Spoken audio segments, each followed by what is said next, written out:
Chapitre 4. Le Seigneur sut que les pharisiens avaient appris qu'il faisait et baptisait plus de disciples que Jean. Toutefois, Jésus ne baptisait pas lui-même, mais c'étaient ses disciples. Alors il quitta la Judée et retourna en Galilée. Comme il fallait qu'il passât par la Samarie, il arriva dans une ville de Samarie, nommée Sichar, près du champ que Jacob avait donné à Joseph, son fils. Là se trouvait le puits de Jacob. Jésus, fatigué du voyage, était assis au bord du puits. C'était environ la 6e heure. Une femme de Samarie vint puiser de l'eau. Jésus lui dit : « Donne-moi à boire », car ses disciples étaient allés à la ville pour acheter des vivres. La femme samaritaine lui dit : « Comment toi, qui es juif, me demandes-tu à boire, à moi qui suis une femme samaritaine ? Les Juifs, en effet, n'ont pas de relation avec les Samaritains. » Jésus lui répondit : « Si tu connaissais le don de Dieu et qui est celui qui te dit : Donne-moi à boire, tu lui aurais toi-même demandé à boire, et il t'aurait donné de l'eau vive. Seigneur, lui dit la femme, tu n'as rien pour puiser, et le puits est profond. D'où aurais-tu donc cette eau vive ? Es-tu plus grand que notre père Jacob, qui nous a donné ce puits, et qui en a bu lui-même, ainsi que ses fils et ses troupeaux ? Jésus lui répondit : Quiconque boit de cette eau aura encore soif. Mais celui qui boira de l'eau que je lui donnerai n'aura jamais soif, et l'eau que je lui donnerai deviendra en lui une source d'eau qui jaillira jusque dans la vie éternelle. La femme lui dit : Seigneur, donne-moi cette eau, afin que je n'aie plus soif, et que je ne vienne plus puiser ici. Va, lui dit Jésus, appelle ton mari, et viens ici. La femme répondit : Je n'ai point de mari. Jésus lui dit : Tu as eu raison de dire : Je n'ai point de mari, car tu as eu 5 maris, et celui que tu as maintenant n'est pas ton mari. En cela tu as dit vrai. Seigneur, lui dit la femme, je vois que tu es prophète. Nos pères ont adoré sur cette montagne, et vous dites, vous, que le lieu où il faut adorer est à Jérusalem.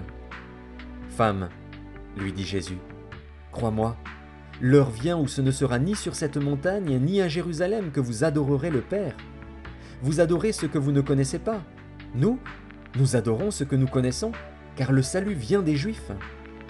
Mais l'heure vient, et elle est déjà venue, où les vrais adorateurs adoreront le Père en esprit et en vérité, car ce sont là les adorateurs que le Père demande. Dieu est esprit, et il faut que ceux qui l'adorent en esprit et en vérité. La femme lui dit : Je sais que le Messie doit venir, celui qu'on appelle Christ. Quand il sera venu, il nous annoncera toutes choses. Jésus lui dit : Je le suis, moi qui te parle. Là-dessus arrivèrent ses disciples, qui furent étonnés de ce qu'il parlait avec une femme. Toutefois, aucun ne dit : Que demandes-tu ? Ou de quoi parles-tu avec elle ?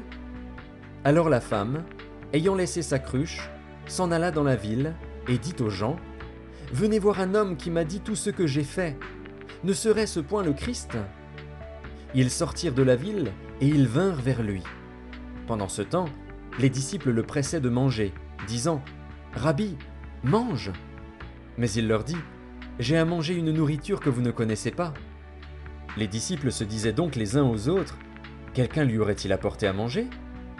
Jésus leur dit : Ma nourriture est de faire la volonté de celui qui m'a envoyé et d'accomplir son œuvre. Ne dites-vous pas qu'il y a encore 4 mois jusqu'à la moisson ? Voici, je vous le dis, levez les yeux et regardez les champs qui déjà blanchissent pour la moisson. Celui qui moissonne reçoit un salaire et amasse des fruits pour la vie éternelle, afin que celui qui sème et celui qui moissonne se réjouissent ensemble.